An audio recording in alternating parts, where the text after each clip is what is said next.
What's up guys, and welcome to Apple Education's daily tech tips. In today's tech tip, I'll be showing you how to restore your default theme on the Oppo A95. Now, you might have been playing around with themes on your Oppo A95, but now you want your default theme back. To get it back, all you need to do is go into settings and then go to personalizations and then go to themes.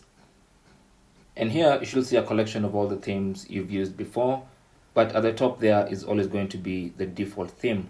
So you want to tap on that and then tap on apply, and that will remove any theme that's there and replace it with the default theme of your Oppo A95.